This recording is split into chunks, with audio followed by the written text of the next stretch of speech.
Mangalagiri press club లో private reservation పోరాట సమితి ఆధ్వర్యంలో వివిధ రాజకీయ పార్టీలు ప్రజా సంఘాల ప్రతినిధులతో రౌండ్ టేబుల్ సమావేశం నిర్వహించారు. ఈ సమావేశంలో ముఖ్య అతిథిగా పాల్గొన్న సోషలిస్టు కూటమి జాతీయ కార్యదర్శి జైబాబు మాట్లాడుతూ ప్రైవేట్ రంగంలో కూడా రిజర్వేషన్లకు చట్టబద్దత కల్పించాలని కేంద్ర ప్రభుత్వాన్ని డిమాండ్ చేశారు. ప్రభుత్వ రంగానికే పరిమితమైన రిజర్వేషన్ల వల్ల సామాజిక అసమానతలు పెరుగుతున్నాయని, ప్రైవేట్ రంగంలో సమాన అవకాశాలు కల్పించే చట్టం అవసరమన్నారు. ప్రైవేట్ విద్యా సంస్థల్లో పనిచేస్తున్న ఉపాధ్యాయులు, సిబ్బందికి వేతన చట్టం తీసుకురావాలని, విద్యా సంస్థల్లో విద్యార్థి సంఘ ఎన్నికలను తిరిగి పునరుద్దరించాలని కోరారు. ఏపీలో ఎస్సీ వర్గీకరణకు చట్టబద్దత కల్పించడంతో పాటు ఓబీసీలకు సామాజిక, ఆర్థిక, రాజకీయ రంగాల్లో తగిన వాటా కల్పించాలని సూచించారు. ముఖ్యంగా ప్రైవేట్ రంగాల్లో రిజర్వేషన్ల బిల్లు చట్టం మీద చాలా కాలం నుంచి పార్టీలు, సంఘాలుగా మాట్లాడుతున్నప్పటికీ ఇప్పుడు 90% ప్రైవేట్ రంగం ముందుకొచ్చి 10% కూడా ప్రభుత్వ రంగం లేనటువంటి తరుణంలో ఇవాళ మరింత బాధ్యత పెరిగింది. అందుకు చట్టం తీసుకురావాలన్నటువంటి ఒక ముఖ్య ఉద్దేశం ప్రధానంగా ముందుకొస్తా ఉంది. ఆ భావజాలం పెద్ద ఎత్తున ప్రజల్లో వస్తా ఉంది. ఈ ప్రైవేట్ రిజర్వేషన్ చట్టం బిల్లు పార్లమెంట్లో పెట్టాలని మేము గత 7 సంవత్సరాల నుంచి మేము పెద్దల్ని, పార్టీల్ని అడుగుతానే ఉన్నాం. Standing committee, parliament standing committee ఒక నిర్ణయం తీసుకుంది.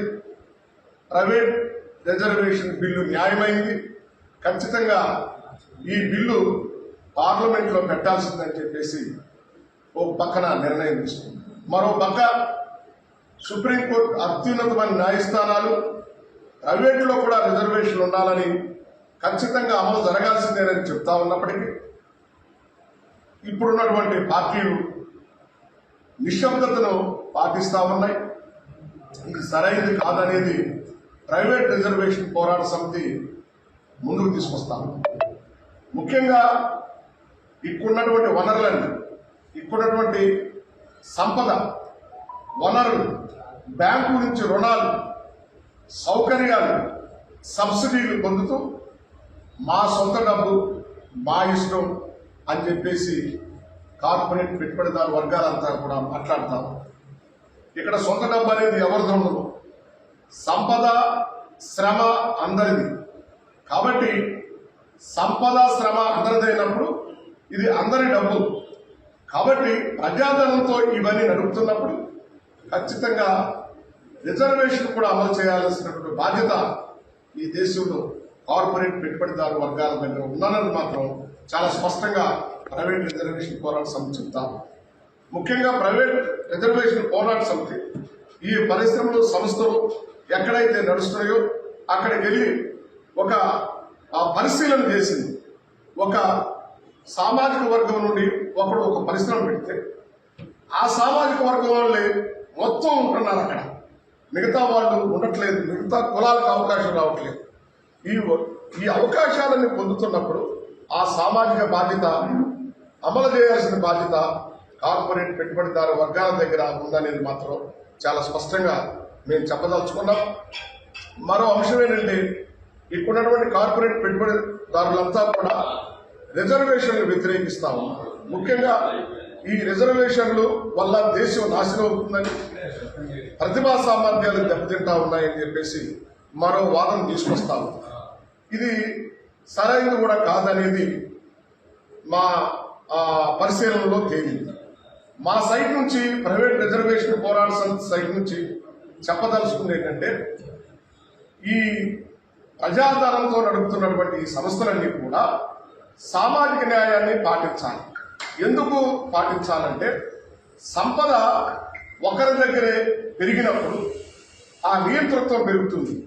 ఆ నియంతృత్వం పెరిగినప్పుడు వాళ్ళలో స్వార్థం పెరిగి మేము ఇది అమలు చేయాల్సిన అవసరం లేదు, ఎస్సీ, ఎస్టీ, ఓబీసీలకు మేము ప్రతిభా సామర్థ్యాలు లేవు కాబట్టి వాళ్ళకి ఉద్యోగాలు ఇవ్వము, మా ఇష్ట ప్రకారమే ఉద్యోగాలు చేపడతామని చెప్తాము. నిజంగా వాళ్ళు ఉద్యోగాలు ప్రతిభా సామర్థ్యాలను బట్టి అమలు చేస్తున్నారంటే అట్లాంటిది ఏమీ లేదు. వాళ్ళు వాళ్ళ భార్య పిల్లలు బామ్మర్దులందరూ పర్మనెంట్ సభ్యులుగా ఉంటారు. మిగతా వర్కర్స్ అందరూ కూడా తాత్కాలిక సభ్యులుగా ఉంటారు, తాత్కాలిక వర్కర్లుగా ఉంటారు. ఇక్కడ వీళ్ళ అవకాశాలన్నీ దెబ్బతింటా ఉన్నాయి.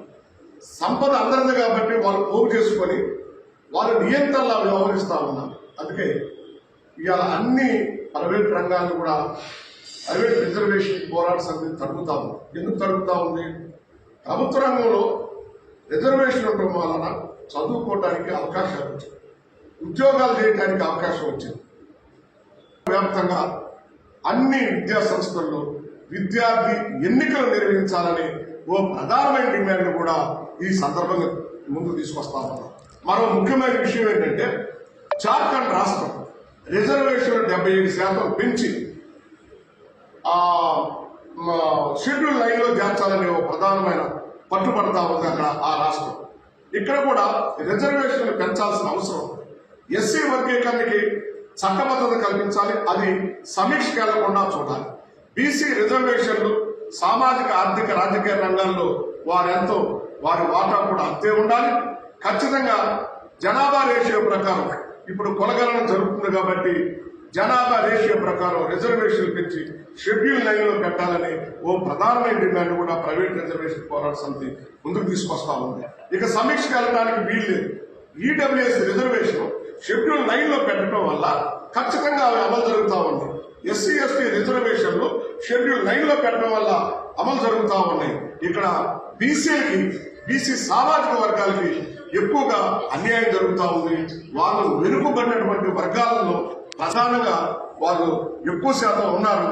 కాబట్టి బీసీ రిజర్వేషన్ పెంచి ఈ రిజర్వేషన్లు ఎస్సీ ఎస్టీ ఓబీసీ రిజర్వేషన్లు కూడా షెడ్యూల్ లైన్ లో పెట్టడం వల్ల సమీక్ష అనేది లేకుండా ఖచ్చితంగా న్యాయం జరిగిందని చెప్పేసి ఈ ప్రధానమైన డిమాండ్ ని ప్రైవేట్ రిజర్వేషన్ పోరాట సమితి ముందుకు తీసుకురావడం ఇది ఆనందించాల్సిన విషయం.